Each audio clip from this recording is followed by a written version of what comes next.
All right, I'm going to start with, I'm going to give you some names of some of your guys. I just want to know what comes to mind. Okay. Let's start with Jared Goff. Jared Goff, poised, calm, even-keeled. I think with him, no moment is too big for him, but what I love the most about Jared is that, he doesn't let the circumstances of a game, whether it be good or bad, affect the way that he competes as the game progresses. And I think that fearless nature, not being afraid to fail, but always attacking success is something that certainly helps me as a coach, and I think it resonates and rubs off on our offense. Todd Gurley. Special, and I think really just complete. When you look at him, a guy that, since we got here, Mike has done an outstanding job of demonstrating it day in and day out, of really, what it looks like to have your, practice performance then equal the game reality. But what Todd does with the ball is unique, but I think some of the things that he does without the ball that a lot of people, some people recognize it, but, we certainly appreciate it in our building, what he does as far as protection, those different types of things that, make him a really special player. Well, that's huge because a lot of teams have a back for first and second down, another back for third down. Your best back is terrific on third down, too. He is, and his ability to really play, throughout the course of the game, and we don't really have to spot him much at all. Skip Pete does a great job with that, but Todd's in such great shape, and he's such a complete player. He can do it all. You can put him all over the formation. He can catch the ball, obviously. He can do anything in the run game, and then his ability to compete in protection, and, he's such a smart player. To be able to move him around the way that we do and utilize him in a variety of different ways is a credit to his talent, but also his above the neck and his cerebral approach that he takes based on the way the weeks go, and then just, he's got great feel for the game.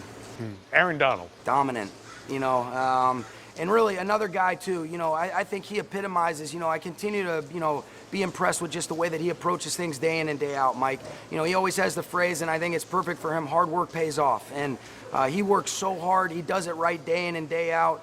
He's a grinder, and I think, one of the things I've learned about leadership, sometimes I always thought the leadership was guys that talk, and I think he's actually one of our best leaders because he consistently does what's right. We talk about all the time, we see better than we hear, and he shows up every single day, works hard, is the epitome of what it looks like to do it right. And again, similar to what we were saying really about both Todd and Jared, which is what's special about our team, Mike, is, he shows up, he appreciates the week of work that then leads to those performances, and, he's been great.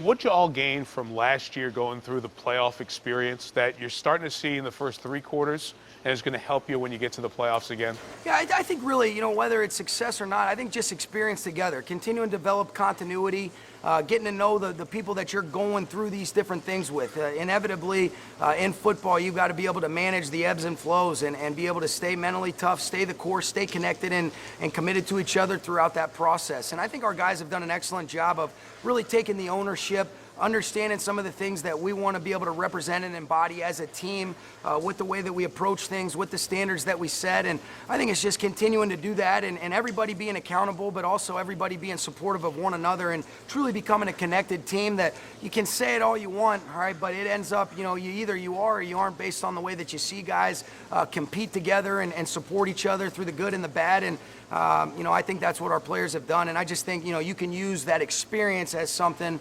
to draw from in a good way. Sean, how did the tragedies that happened here in Southern California help connect this organization with this city? Well, I think for, if anything, Mike, what it's given, me specifically as a coach is so often you just get this tunnel vision where it's only football and that's all you think about. And I know it gives you a perspective, but what it also gave, us a perspective on is what a special group of men we've got on our football team that immediately utilize their platform in a positive way to provide support for people that are going through some adversity.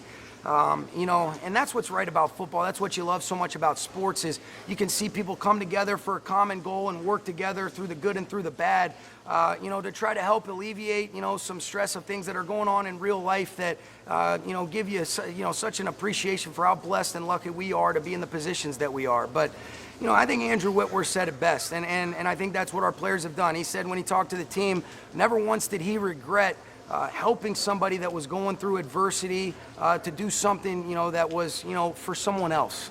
And what a better way to say it, and what an authentic and an empathetic approach that he and so many people on our team have. And I think it's just helped us become closer, but also be a great representation, for this community of LA of staying connected and guys doing things the right way. And it impacted the people in this building too, because there were so many people who were directly affected. Did you notice how something like that even brings your circle tighter? Yeah, absolutely. You know, I think anytime you go through something and then you have people that you love and care about unconditionally to lean on when you are going through some real adversity outside the framework of missing a third down or making a bad play call, those are things that kind of help give you the perspective, most importantly, but realize that, you know, what life is about is the relationships you build and the character that you have, and I think this football team has personified that, and it's what makes you feel fortunate to be a part of this special group. There's a special city when it comes to sports. Yeah. It's a big landscape. LeBron's here now. Magic is around the Lakers and the Dodgers. Kershaw, they always have success. And now you guys. How amazing is it for all of you that you've quickly jumped into that group of the LA sports scene? Well, I think consistency is the truest measurement of performance, Mike. And, you know, for us, it's about continually doing it. And, you know, our players have done an outstanding job. Feel really fortunate to work with a great group of coaches. You know, but I think in the 2 years that we've been here to be able to accomplish some of the things that we have, you know, is a positive step in the right direction. And now it's, can we sustain it? Got some great challenges coming up against some excellent football teams and things that we're excited about attacking it the right way. Tell me about this last quarter of the season, because it's one thing to have a great record, have the division already 3/4 of the way through, but you're going to have to keep playing because of where New Orleans is. What does that mean for you as a coach? Yeah, you know, for us, I think what served us well, Mike, and it, you know, it's the coaching cliche, but it's the truth. You know, we try to stay 1 week at a time, 1 day at a time, focus on our process and the way that we prepare for an upcoming opponent. And, you know, for us, it's kind of just those small ticks, those little goals that can be accomplished 1 day at a time, 1 week at a time. And for us, it's about doing whatever we can to get ready for an excellent Chicago Bears football team. And what that means, if we're able to take care of business on the road in a really tough environment, is that we ensure ourselves, you know, first round bye. And that's a lot, you know, to be able to get that rest. You know, certainly it won't come easy, but I think that's the next step. Last week we were able to win the division. This week, it's if you are able to accomplish your goal of winning the football game at Chicago, you get yourself to 12-1, but you also ensure yourself a first-round bye at the worst, and you know, that's a step in the right direction for us. I know you don't like talking about you, but this program, whether it's the offense, the style of the offense, the energy of the players, what's going on around here, is being pointed to by everyone else around the league. Hey, I love what the Rams are doing. What does that mean, not just to you, but the entirety of the organization, to be the guy everyone's pointing to, say, hey, they got the thing going in the right direction? Well, I think you said it. You know, it's really that people point to what are the Rams doing. And I think what's so special that I continue to learn and appreciate, Mike, is when you're around great people, you're around great coaches, you got great players, everybody's pushing in the same direction.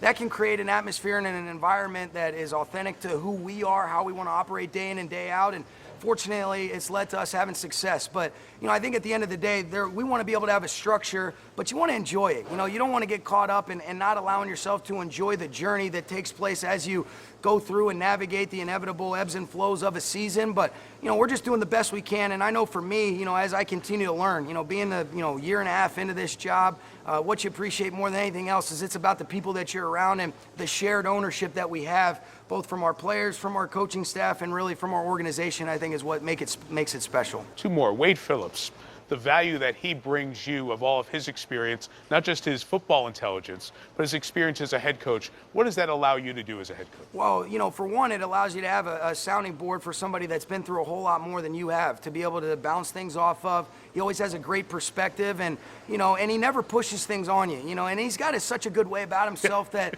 you know, I'm a little bit more uptight and wired than Wade, so it's good for me to be around him just to kind of loosen up a little bit. You mean there's a yin and yang there with you two? You know, you could say that, Mike. You know, it's a yin and yang, but he's a great mentor, really. You know, and it's not only Wade. You know, guys like Joe Barry, Aaron Cromer that you lean on, you know, that can help give you a perspective that have a lot of experience that I just don't have. And when you have people like that in your building, John Fossil's been an outstanding resource for me, somebody that's been an interim head coach, that's been a phenomenal leader for this organization for a long time. So it's all about the people that you're around, and I think, you know, not being able to, you know, not being afraid to say, hey, help me figure this out, or, you know, as long as we're trying to keep ourselves accountable by providing a why to our players, that helps keep that open, honest communication, that clarity, and as long as that's ongoing and we're committed to it, you know, we feel like good things can happen. And Rodney Harrison on our set Sunday night said, you know, forget Defensive Player of the Year. Aaron Donald should be talked about for MVP of the league. You see every play he makes. Yeah.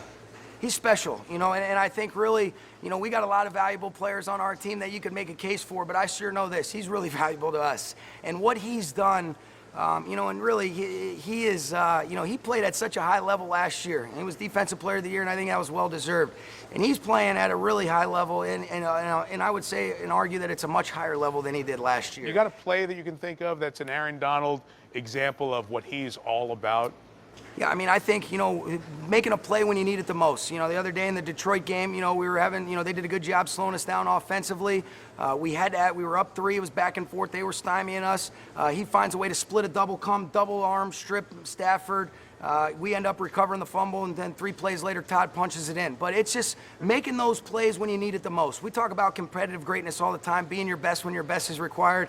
And Aaron Donald has certainly epitomized competitive greatness for us in a lot of games that has ended up really closing it out. And he is a special, special player, special person, and, I'm glad we paid that guy.